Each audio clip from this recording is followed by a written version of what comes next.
ಪರಮಾತ್ಮ ಮೋಕ್ಷವನ್ನು ನೀಡುತ್ತಾನೆ, ಅಮೃತವನ್ನು ನೀಡುತ್ತಾನೆ. ಯಾರಿಗೆ ನೀಡುತ್ತಾನೆ? ಭಾಗವತ ಈ ಸಂದರ್ಭವನ್ನು ಉಲ್ಲೇಖಿಸುತ್ತೆ. ಈ ಕ್ಷೀರ ಸಮುದ್ರದ ಮಥನದ ಈ ಸನ್ನಿವೇಶವನ್ನು ಉಲ್ಲೇಖಿಸಿ ಕೊನೆಯಲ್ಲಿ ಒಂದು ಮಾತನ್ನು ಹೇಳ್ತದೆ ನೋಡಿ.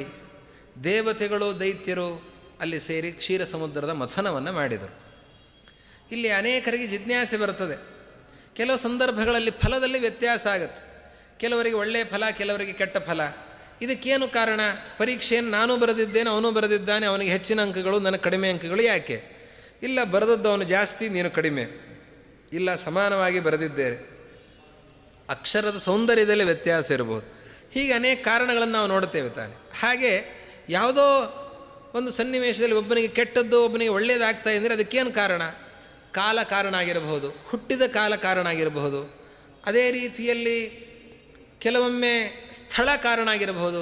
ಈ ಸ್ಥಳದ ಪ್ರಭಾವದಿಂದ ಇವನಿಗೆ ಹೆಚ್ಚಿನ ಫಲ ಸಿಗ್ತಾ ಇದೆ, ಅವನು ಆ ಸ್ಥಳದಲ್ಲಿದ್ದದ್ದರಿಂದಾಗಿ ಅವನಿಗೆ ಹೆಚ್ಚಿನ ಫಲ ಸಿಗ್ತಾ ಇಲ್ಲ, ಅಥವಾ ವಿಪರೀತವಾದ ಫಲ ಸಿಗ್ತಾ ಇದೆ.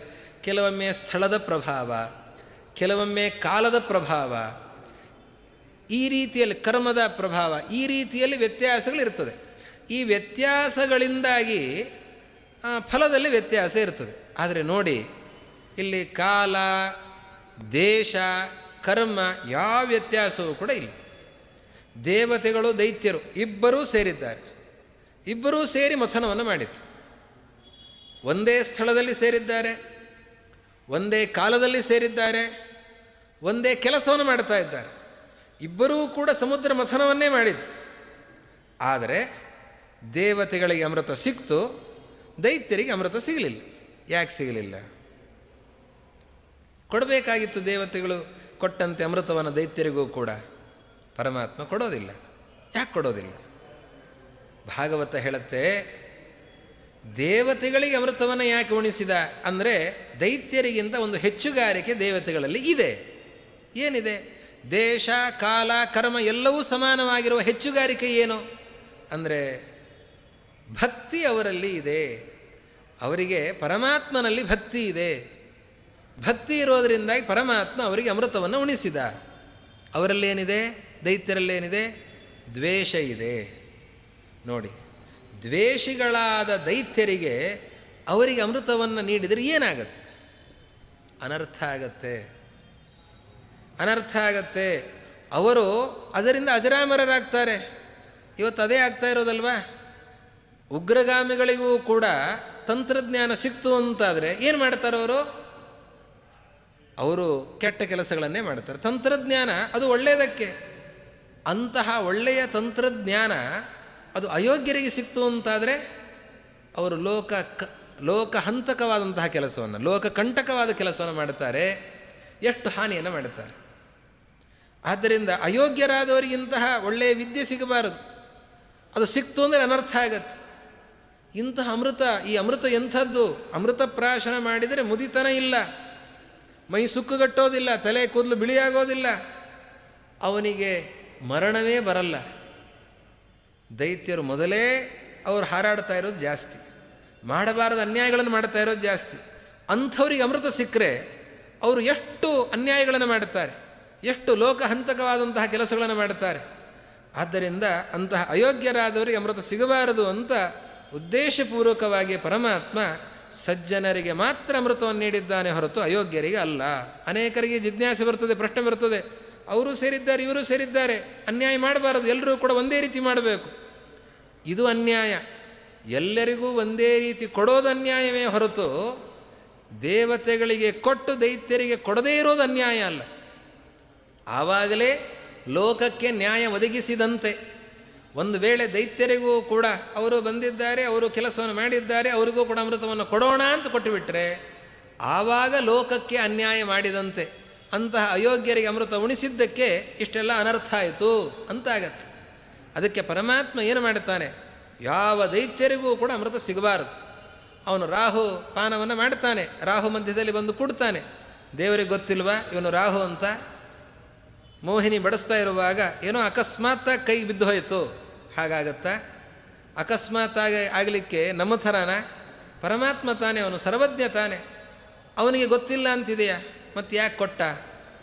ಅದಕ್ಕೆ ಶ್ರೀಮದ್ ಆಚಾರ್ಯರು ಮಹಾಭಾರತ ತಾತ್ಪರ್ಯ ನಿರ್ಣಯದಲ್ಲಿ ಅದಕ್ಕೆ ಕಾರಣವನ್ನು ಕೊಡುತ್ತಾರೆ. ಈ ರಾಹು ತಪಸ್ಸನ್ನು ಮಾಡಿದ್ದಂತೆ. ಏನು ತಪಸ್ಸನ್ನು ಮಾಡಿದ್ದ? ನಾನು ಅಮೃತಪ್ರಾಶನ ಮಾಡಬೇಕು ಅಂತ ವರವನ್ನು ಕೇಳಿಕೊಂಡಿದ್ದು. ತಥಾಸ್ತು ಅಂತ ವರವನ್ನು ಬ್ರಹ್ಮದೇವರು ಕೊಟ್ಟಿದ್ದಾರೆ. ಈಗ ಅಮೃತ ಕುಡಿಬೇಕು ಅವನು. ಅದಕ್ಕೆ ದೇವರನ್ನಂತೆ ಬ್ರಹ್ಮದೇವರು ಏನು ವರ ಕೊಟ್ಟಿದ್ದಾರೆ? ಅಮೃತ ಬೇಕು, ಅಮೃತವನ್ನು ಕುಡಿಯಬೇಕು ಅನ್ನೋದಕ್ಕೆ ವರವನ್ನು ಕೊಟ್ಟಿದ್ದಾರೆ. ಅಮೃತದಿಂದ ಅಜರಾಮರನಾಗಬೇಕು ಅಂತ ಏನಾದರೂ ವರ ಕೊಟ್ಟಿದ್ದಾರಾ? ಇಲ್ಲ. ಅದಕ್ಕೆ ಪರಮಾತ್ಮ ಏನು ಮಾಡುತ್ತಾನೆ? ಎಂತಹ ಚಮತ್ಕಾರವನ್ನು ಮಾಡುತ್ತಾನೆ. ಮೋಹಿನಿಯಾಗಿ ಅಮೃತವನ್ನು ಹಾಕಿದ್ದಂತೆ. ಹಾಕಿದ ಕೂಡಲೇ ರಾಹು ಅದನ್ನು ಕುಡಿದ. ಅದು ಕೈಯಿಂದ ಬಾಯಿಗೆ ಹೋಯಿತು, ತುಟಿಗೆ ಹೋಯಿತು, ತುಟಿಯಿಂದ ಬಾಯಿಯೊಳಗೆ ಹೋಗ್ತಾ ಇದೆ. ತತ್ಕ್ಷಣದಲ್ಲಿ ಪಕ್ಕದಲ್ಲಿದ್ದ ಸೂರ್ಯಚಂದ್ರರು ಸೂಚನೆ ಮಾಡಿದರು, ಇವನು ರಾಹು ಅಂತ ಸೂಚನೆ ಮಾಡಿದರು. ಸೂಚನೆ ಮಾಡ್ತಾ ಇದ್ದಂತೆಯೇ ಮೋಹಿನಿಯೇ ತತ್ಕ್ಷಣದಲ್ಲಿ ನಾರಾಯಣ ರೂಪವನ್ನು ಸ್ವೀಕಾರ ಮಾಡಿ ಚಕ್ರದಿಂದ ಅವನ ಶಿರಸ್ಸನ್ನು ಛೇದನೆ ಮಾಡ್ತಾನೆ. ಹೇಗೆ ಛೇದನೆ ಮಾಡ್ತಾನೆ? ಅದ್ಭುತವಾದ ಕೈಚಳಕವನ್ನು ತೋರಿಸ್ತಾನೆ ಅಂತಾರೆ. ಎಂತಹ ಕೈಚಳಕ ಅದು! ರಾಹುವಿನ ಶಿರಸ್ಸಿನ ಛೇದನ ಆಯಿತು ಅಂತಂದರೆ ಶಿರಸ್ಸು ಕತ್ತರಿಸಿ ಬೀಳೋದಿಲ್ಲಂತೆ. ಕತ್ತರಿಸಿ ಬೀಳೋದಿಲ್ಲಂತೆ ಶಿರಸ್ಸು. ಅದು ಏನಾಗತ್ತೆ ಅಂತಂದರೆ ಶಿರಸ್ಸನ್ನು ಛೇದನೆ ಮಾಡ್ತಾನೆ. ಆ ಅಮೃತ ಬಾಯೊಳಗೆ ಹೋಗಿದೆ, ಗಂಟಲಿನಿಂದ ಕೆಳಗಡೆ ಇಳಿದಿಲ್ಲ. ಇನ್ನೂ ಬಾಯೊಳಗೆ ಹೋಗಿದೆ. ಬಾಯೊಳಗಿಂದ ಗಂಟಲಿನಿಂದ ಕೆಳಗಿಳಿದ್ರೆ ಅಮೃತಕ್ಕೆ ಅವಮಾನ ಮಾಡಿದಂತೆ. ಅಮೃತದ ಶಕ್ತಿ ಏನು? ಮರಣ ಬರಬಾರದು. ಹಾಗೆ ಗಂಟಲಿನಿಂದ ಇಳಿಯೋ ಮೊದಲೇ ಕುತ್ತಿಗೆಯನ್ನು ಕತ್ತರಿಸಿದ್ದಂತೆ. ಆವಾಗೇನಾಯಿತು? ಅಮೃತಕ್ಕೆ ಅವಮಾನ ಆಗಲಿಲ್ಲ. ಹಾಗೆ ಕತ್ತರಿಸಿದ ಮೇಲೆ ಆ ಹನಿ ಹೋಗಿತ್ತಲ್ಲ ಬಾಯೊಳಗೆ, ಅದೇನಾಗುತ್ತದು? ಅದು ಇಳೀತು. ಆ ಕತ್ತರಿಸಿದ್ದು ಹೇಗಿತ್ತು ಅಂತಂದರೆ ಆ ಸ್ಥಾನದಲ್ಲೇ ಬಂದು ಕೂತಿದೆ ಅಂತ. ಆ ಚಕ್ರ ಮಾತ್ರ ಹಾದು ಹೋಗಿದೆ, ಕುತ್ತಿಗೆ ಕತ್ತರಿಸಿ ಮೇಲೆ ಹೋಗಿ ಕೆಳಗಡೆ ಇಳಿತಂತೆ. ಇಳಿದಾಗ ಮತ್ತೆ ಗಂಟಲಿನಿಂದ ಕೆಳಗೆ ಇಳಿತಂತೆ. ಆವಾಗೇನಾಯಿತು? ಅದಾದ ಮೇಲೆ ಇದು ಶಿರಚ್ಛೇದ ಮೊದಲೇ ಆಗಿಬಿಟ್ಟಿದೆ. ಶಿರಚ್ಛೇದ ಮೊದಲೇ ಆಗಿದೆ. ಆದ್ದರಿಂದ ಆ ಶಿರಸ್ಸು ಹಾಗೆ ಉಳಿತಂಥದ್ದು. ಅದು ಸಾವಿಲ್ಲದಂತೆ ಆಯಿತು. ಯಾವುದು? ಶಿರಸ್ಸಿಗೆ. ಶಿರಸ್ಸಿಗೆ ಅದಕ್ಕೆ ನಾಶ ಇಲ್ಲ ಅಂತಾಯಿತು. ಆವಾಗ ಆ ವ್ಯಕ್ತಿ ಒಳಗಡೆ ಒಬ್ಬ ರಾಹು ಅಂತ ದೈತ್ಯ ಏನಿದ್ದ, ಆ ದೈತ್ಯನ ಸಂಹಾರ ಆಯಿತು. ದೈತ್ಯನ ಸಂಹಾರ ಆದ ಮೇಲೆ ಆ ಶಿರಸ್ಸು ಏನಾಗಿದೆ, ಆ ಶಿರಸ್ಸಿನಲ್ಲಿ ಪರಮಾತ್ಮ ಆದೇಶವನ್ನು ಮಾಡಿ ದೇವತೆಗಳು ಇರುವಂತೆ ಮಾಡ್ತಾ ಇದ್ದಾನೆ. ಆ ಶಿರಸ್ಸಿಗೆ ಸಾವಿಲ್ಲ. ಆ ಶಿರಸ್ಸು ಹಾಗೇ ಇದೆ. ಅದು ಹಾಗೆ ಹೇಗಿರಬೇಕು? ಅದಕ್ಕೆ ಆ ಶಿರಸ್ಸಿನಲ್ಲಿ ಕೇತು ಅನ್ನುವ ಹೆಸರಿನಲ್ಲಿ 100 ಜನ ದೇವತೆಗಳಿದ್ದಾರೆ. ಆ ದೇವತೆಗಳನ್ನು ಪರಮಾತ್ಮ ಆದೇಶಿಸ್ತಾ ಇದ್ದಾನೆ, ನೀವು ಆ ಶಿರಸ್ಸಿನಲ್ಲಿ ಇರಬೇಕು ಅಂತ ಪರಮಾತ್ಮ ಆದೇಶಿಸ್ತಾ ಇದ್ದಾನೆ. ಅನೇಕರಿಗೆ ಬಹಳ ಗೊಂದಲ ಇದೆ, ಸಂಶಯ ಇದೆ. ನವಗ್ರಹ ದೇವತಾ ಪೂಜೆ ಅಂತ ನಾವು ಇವತ್ತು ಮಾಡ್ತೇವೆ. ನವಗ್ರಹ ದೇವತಾ ಪೂಜೆಯಲ್ಲಿ ಯಾರ ಪೂಜೆ? ಸೂರ್ಯ, ಚಂದ್ರ, ಮಂಗಳ, ಬುಧ, ಗುರು, ಶುಕ್ರ, ಶನಿ, ಇವರೆಲ್ಲ ದೇವತೆಗಳು. 7 ಜನ ದೇವತೆಗಳು. 7 ಜನ ದೇವತೆಗಳ ಪೂಜೆ ಸರಿ. ಅದಾದ ಮೇಲೆ ರಾಹು ಕೇತು, ರಾಹು ಕೇತು, ರಾಹವೇ ನಮಃ ಕೇತುವೇ ನಮಃ ಅಂತ ಅವ್ರು ನಮಸ್ಕಾರ ಮಾಡೋದು, ಅವರನ್ನು ಪೂಜಿಸೋದು, ಅವರಿಗೆ ಅರ್ಚನೆ ಮಾಡೋದು, ಆರತಿಯನ್ನು ಮಾಡೋದು, ಇದೇನು ಸರಿ? ಇದು ಅಯೋಗ್ಯರಾದ ದೈತ್ಯರನ್ನು ಪೂಜಿಸೋದು ಹೇಗೆ ಅನ್ನುವ ಪ್ರಶ್ನೆ. ಅದಕ್ಕೆ ಶ್ರೀಮದ್ ಆಚಾರ್ಯರು ಉತ್ತರವನ್ನು ಕೊಟ್ಟಿದ್ದಾರೆ. ಅದಕ್ಕೆ ಸರಿಯಾದ ಉತ್ತರವನ್ನು ಯಾರೂ ಕೊಟ್ಟಿದ್ದಲ್ಲ, ಶ್ರೀಮದ್ ಆಚಾರ್ಯರು ಅದಕ್ಕೆ ಉತ್ತರವನ್ನು ಕೊಟ್ಟಿದ್ದಾರೆ. ಅವರು ಹೇಳ್ತಾರೆ, ರಾಹು ಅಂತ ಪೂಜೆ ಇರೋದು ಯಾರಿಗೆ? ಆ ರಾಹುವಿನ ಶಿರಸ್ಸಿನ ಛೇದ ಆಯಿತಲ್ವ, ಆ ಶಿರಸ್ಸಿನಲ್ಲಿ ಏನು 100 ಜನ ದೇವತೆಗಳು ನೆಲೆಸಿದ್ದಾರೆ, ಕೇತು ಅನ್ನುವ ಹೆಸರಿನಲ್ಲಿ ಇರುವಂತಹ ದೇವತೆಗಳು, ಅವರೆಲ್ಲ ದೇವತೆಗಳೇ ಅವರು. ಆ ದೇವತೆಗಳಿಗೆ ಪೂಜೆಯೇ ಹೊರತಾಗಿ ದೈತ್ಯನಾದ ರಾಹುವಿಗೆ ಪೂಜೆ ಅಲ್ಲ. ಇದನ್ನು ಆಚಾರ್ಯರು ತಿಳಿಸ್ತಾರೆ. ರಾಹು ಅಂತನೋ ಹೆಸರಿನಲ್ಲಿ, ಕೇತು ಅನ್ನೋ ಹೆಸರಿನಲ್ಲಿ, ಎರಡೂ ಹೆಸರಿನಲ್ಲಿಯೂ ಕೂಡ ಅದೇ ದೇವತೆಗಳು. ಆ ರಾಹುವಿನ ಶಿರಸ್ಸಿನಲ್ಲಿ ನೆಲೆಸಿದ ಕೇತು ಅನ್ನುವ ಹೆಸರಿನ ಆ 100 ಜನ ದೇವತೆಗಳಿಗೆ ಪೂಜೆ. ಹೀಗೆ ಇಂತಹ ಚಮತ್ಕಾರವನ್ನು ಆ ಪರಮಾತ್ಮ ಮಾಡಿ ತೋರಿಸ್ತಾ ಇದ್ದಾನೆ. ಸ್ತ್ರೀ ರೂಪ, ಪುರುಷ ರೂಪಗಳನ್ನು ತತ್ಕ್ಷಣದಲ್ಲಿ ಪರಿವರ್ತನೆಗೊಳಿಸ್ತಾ ಆ ಪರಮಾತ್ಮ ಇಂತಹ ಚಮತ್ಕಾರವನ್ನು ಮಾಡಿದ್ದಾನೆ. ಹೀಗೆ ಭೋಜನ ಎಲ್ಲ ಆಯಿತು. ಅದಾದ ಮೇಲೆ ಒಂದೊಂದೇ ಕಾರ್ಯಕ್ರಮಗಳು. ನಾಗಬಲಿಯ ಕಾರ್ಯಕ್ರಮ. ನಾಗಬಲಿ ಕಾರ್ಯಕ್ರಮ ಯಾಕೆ ಅಂತ ಅದನ್ನು ಹೇಳ್ತಾರೆ. ನಾಗಬಲಿ ವಿನೋದವನ್ನು ಮಾಡುತ್ತಾರೆ ರಾಜರು. ನೋಡಿ, ಶೇಷದೇವರು ಬ್ರಹ್ಮಾಂಡವನ್ನು ಹೊರಬೇಕು, ಭೂಮಿಯನ್ನು ಹೊರಬೇಕಾದವರು ಶೇಷದೇವರು. ಆದರೆ ಶೇಷದೇವರು ಇಲ್ಲಿ ಪರಮಾತ್ಮನಿಗೆ ಹಾಸಿಗೆಯಾಗಿರಬೇಕಾದಂಥದ್ದು ಅವರ ಕೆಲಸ ಆಗಿದೆ. ಲಕ್ಷ್ಮೀನಾರಾಯಣರಿಗೆ ಹಾಸಿಗೆಯಾಗಿರಬೇಕಾಗಿದೆ ಶೇಷದೇವರು. ಶೇಷದೇವರು ಅವರು ಹಾಸಿಗೆಯಾಗಿದ್ದವರು, ಅವರು ಮತ್ತೆ ಭೂಮಿಯನ್ನು ಹೊರಲಿಕ್ಕೆ ಹೋಗಿಬಿಟ್ರೆ ಹಾಸಿಗೆನೇ ಇಲ್ಲ ಅಂತ ಆಗಿಬಿಡುತ್ತಲ್ಲ. ಅದಕ್ಕೆ ಹಾಸಿಗೆ ಅದಿರಬೇಕು, ಯಾವಾಗಲೂ ಕೂಡ ಹಾಸಿಗೆ ಇರಬೇಕು. ಆ ಹಾಸಿಗೆ ಹೋಗುವಂತಿಲ್ಲ. ಮತ್ತು ಶೇಷದೇವರು ಮಾಡೋ ಕೆಲಸ ಅದಕ್ಕೇನು ಗತಿ? ಭೂಮಿಯನ್ನು ಹೊರಬೇಕಲ್ಲ, ಅದಕ್ಕೇನು ಗತಿ ಅಂತಂದರೆ ಅದಕ್ಕೆ ಹಾಗಾದರೆ ವ್ಯವಸ್ಥೆ ಮಾಡೋಣ, ಶೇಷನ ಬದಲಿಗೆ ಭೂಮಿಯನ್ನು ಹೊರೋದಕ್ಕೆ ಅಂತ ವ್ಯವಸ್ಥೆಯನ್ನು ಮಾಡೋಣ ಅಂತ ಹೇಳಿ ಪರಮಾತ್ಮ ನಾಗಬಲಿ ಅಂತ ಮಾಡಿದ್ದಂತೆ. ನಾಗ ಅಂತಂದರೆ ಆನೆ. ನಾಗ ಅನ್ನೋ ಶಬ್ದಕ್ಕೆ ಆನೆ. ದಿಗ್ಗಜ, 8 ದಿಗ್ಗಜಗಳಿವೆ ನೋಡಿ. 8 ದಿಗ್ಗಜಗಳು, 8 ದಿಕ್ಕಿನಲ್ಲಿ 8 ದಿಗ್ಗಜಗಳು. ಆ 8 ದಿಗ್ಗಜಗಳಿಗೆ ಹೇಳಿದ್ದಂತೆ, ಶೇಷ ಬರೋ ತಡ ಆಗ್ತದೆ, ಬರಬೇಕು ಅಂತ ಗಡಿಬಿಡಿ ಮಾಡಬೇಡಿ, ನೀವೇ ಆ ಕೆಲಸ ಮುಂದುವರಿಸಿ, ಭೂಮಿಯನ್ನು ಹೊರುವ ಕೆಲಸ ನೀವು ಮುಂದುವರಿಸಿ ಅಂತ ಆ ಪರಮಾತ್ಮ ಹೇಳುವಂತೆ. ನಾವು ಯಾಕೆ ಮಾಡಬೇಕು ಅಂತ ಅವರು ಹೇಳಿದರೆ ಅದಕ್ಕೆ ನಾಗಬಲಿಯನ್ನು ಮಾಡಿ ಅವರ ಕೈ ಬಿಸಿ ಮಾಡಿ ಅವರನ್ನು ಮನಸ್ಸಂತೋಷಗೊಳಿಸಿ, ಈಗ ನೀ ಹೇಳಿದ ಕೆಲಸ ಮಾಡ್ತೇವೆ ಅಂತ ಅವರು ಒಪ್ಪುವಂತೆ ಪರಮಾತ್ಮ ಮಾಡಿದ್ದಾನೆ ಅಂತ ರಾಜರು ವಿನೋದವನ್ನು ಮಾಡ್ತಾ ಇದ್ದಾರೆ.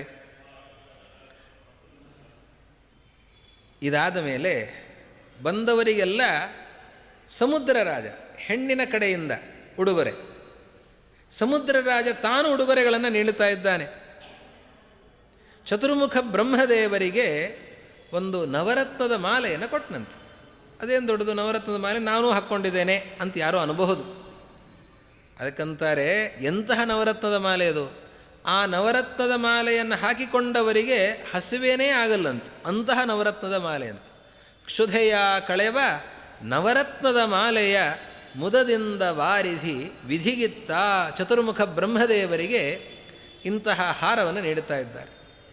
ಅದಾದ ಮೇಲೆ ಅತ್ಯಂತ ಸುಂದರವಾದಂತಹ ಹಾರವನ್ನು ಮುಖ್ಯಪ್ರಾಣದೇವರಿಗೆ ನೀಡುತ್ತಾ ಇದ್ದಾರೆ. ರುದ್ರದೇವರಿಗೆ ವಿಧುವಿನ ಕಲೆಯೇ ಚಂದ್ರನ ಕಲೆ.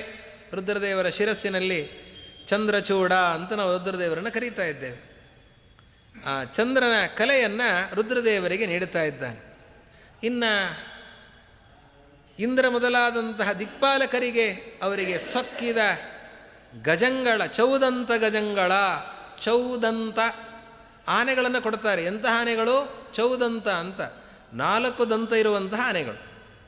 4 ದಂತ ಇರುವಂತಹ ಆನೆಗಳನ್ನು ಆ ದಿಕ್ಪಾಲಕರಿಗೆಲ್ಲರಿಗೂ ಕೂಡ ಸಮುದ್ರ ರಾಜ ನೀಡುತ್ತಾ ಇದ್ದಾನೆ. ಅವರ ಹತ್ರ ಎಲ್ಲ ನೀಡಿ ಅವರು ಕೇಳ್ಕೊಳ್ತಾನೆ, ಪ್ರತಿಯೊಬ್ಬರಿಗೂ ಕೂಡ ಉಡುಗೊರೆಯನ್ನು ಕೊಟ್ಟು ಅಹಂಕಾರದಲ್ಲಿ ಮೆರೆಯೋದಲ್ಲ, ಮಕ್ಕಳ ಆಯುಷ್ಯವ ಬೆಳೆಸಂದ, ನಮ್ಮ ವಧೂವರರ ದೀರ್ಘಾಯುಷ್ಯವನ್ನು ನೀವು ಪ್ರಾರ್ಥಿಸಬೇಕು ಅಂತ ಅವರು ಕೇಳ್ಕೊಳ್ಳೋದಂತ. ಪ್ರತಿಯೊಬ್ಬರಿಗೂ ಕೂಡ ಉಡುಗೊರೆಯನ್ನು ಕೊಟ್ಟು ನೀವು ಹರಸಬೇಕು, ನಮ್ಮ ವಧೂವರರನ್ನು ಹರಸಬೇಕು. ಇದು ಹೆಣ್ಣಿನ ತಂದೆ ತಾಯಿ ಮಾಡುವಂತಹ ಕರ್ತವ್ಯ ಇದು.